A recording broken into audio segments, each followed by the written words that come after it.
මේ කාලේප කරනවා.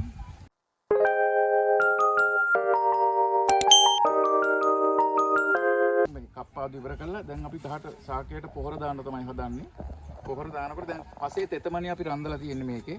පසේ තෙතමනිය තියෙනවා. ඒකින්ද අපි ගහේ කඳේ ඉඳලා අඩි 3ක් ඈත කවයක් මේ විදිහට හදිගස්සලා අඩි 3කින් තමයි අපි පොහොර කවය දාන්නේ. අඩි 3කින් මේ වගේ මේ අඟල් 4ක් විතර ගැඹුරට මේ වගේ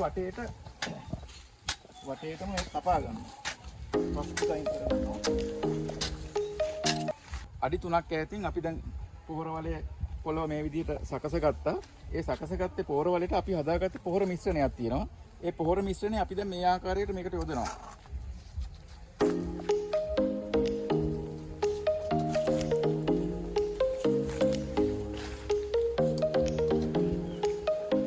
මේ ආකාරයට දාපු පොහොර ටික මේ වගේ පස් වලින් වහ ගන්නවා ඒක.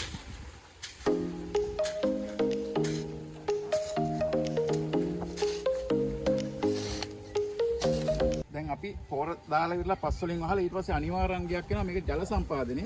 අපි දැන් ජල සම්පාදනය කරන්නේ මේ ආකාරයට.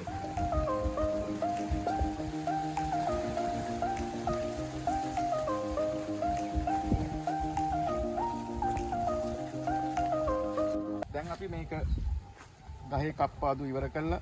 ඒ ගහට අවශ්‍ය කරන දිලිරනාශක ආලේප කරලා ගහට අවශ්‍ය කරන පොහොර මිශ්‍රණය අඩි 3ක් මෙහායින් පොහොර යොදවලා ඒකට අපි ජල සම්පාදනය කර අවසාන වශයෙන් දැන් ගහ මේ ආකාරයට මේ පැහැදිලිව කරන වීඩියෝ එකේ පේනවා ඇති.